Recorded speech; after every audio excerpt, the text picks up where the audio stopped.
Hi, so I'm here in my 1959 Ford F100 and I got myself a new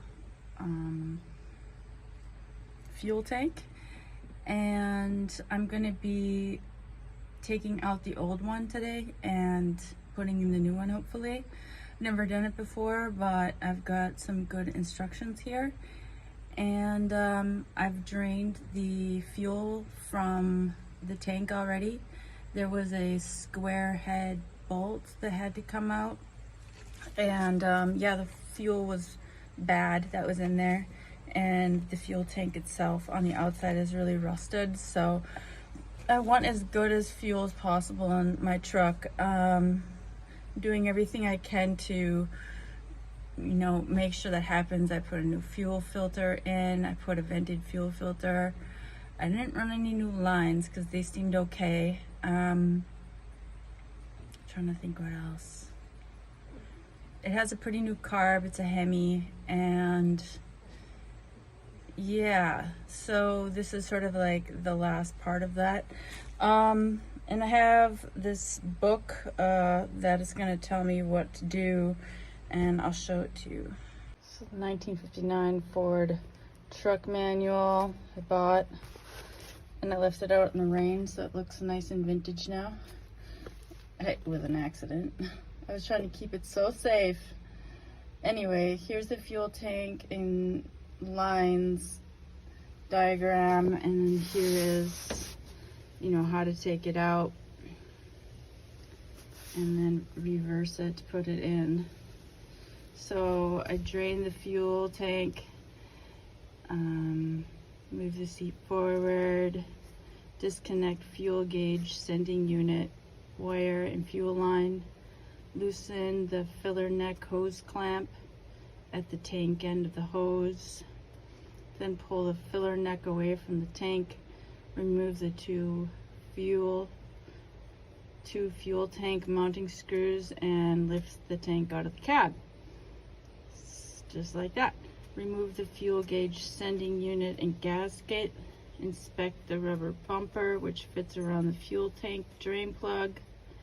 If it is worn or damaged, replace it. Inspect the rubber pads which the fuel tank rests on. And if they are worn or damaged, fabricate new ones from suitable material. So that'll be interesting to see if that's damaged or not. So first things first. Disconnect the fuel gauge sending unit wire and the fuel line. Here's the old rusty fuel tank, and I'm going to be taking this one off here, and then these guys. I don't think I need to disconnect that. And then I'm going to do these ones with the flathead, and I've got a 13mm for this guy. Okay, looks like I'm well on my way. I decided to abandon the 13mm and I went to the vice grips because the wrench was about to strip that bolt. These came off pretty easily. I used a Phillips until I got to this one, and then I used a really small, straight, standard tip. And yeah, I've disengaged this ground wire, and it's just come straight up now, and this is about to come out. So next I think is either this or this, but I will read and find out. Straps are a little awkward to take off because this bolt doesn't have a head, so I put the vice grips on it, and now I'm able to loosen it. Put a different bolt on there. As you can see, it's really long too. I'm not sure what's gonna happen. Okay, I finally got all of the fasteners off, and I had to loosen up the seat because I couldn't get this lip past this bolt here that this was fastened to. I started loosening this one, and I was like, that's for the seat belt, not the seat. So I'm gonna have to retighten that one by holding the nut underneath. It is not as advanced set up here, but it's coming out. All right, yay me, I got it out. I had to pry it out on that end. Now I get to clean it. I'm gonna be painting this truck at some point. Probably have to take that tank out again, huh?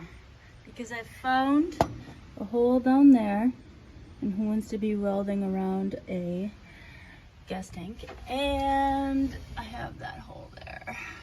And I've got some rust on the back wall here. So yes, I started painting the windshield area because I put a new windshield in. So that's the color it's going to be. Okay, I've got the new tank seated. I had to cut, sadly, this gasket off. It goes in between here and here.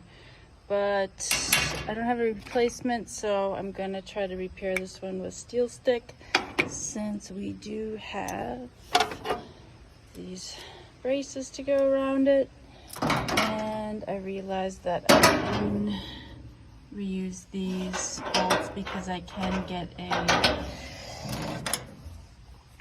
what is this, 5/16 around the inside to hold on to it, and this is a half, not a 13. That was 13 worked for a little bit. I like that one because it had a ratchet, but I had to resort to the original half. And yeah, here I go reassembling. So a couple hours later, my hands hurt, must admit. I have thin wrists and not the strongest hands. They're more like piano player hands, but I do hard things with them all the time, so I'm trying to get them stronger. So I ran into a little bit of a problem with that rubber gasket. I couldn't get this strap on fast enough before this stuff set, and then I didn't have hand strength enough to tighten this screw. So this is my temporary solution until I get a different rubber gasket and strap situation. And then I couldn't get this threaded, so I'm not sure what the deal is with that. If I have to like thread it backwards or forwards, I'm gonna have to research that. But I could not get that thing threaded, sadly. But everything else is done. I still have to reseat the seat. I got the other side started. But yeah, the gas tank is in, and I'm super proud of myself. Now I'm gonna soak my hands because I have steel stick all over them. And yeah, I'm really proud of myself. And yeah, that was not the easiest thing to do.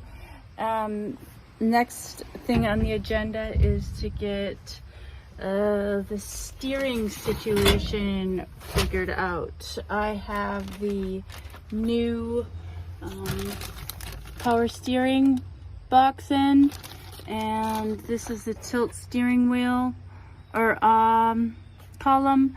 This is a steering wheel that I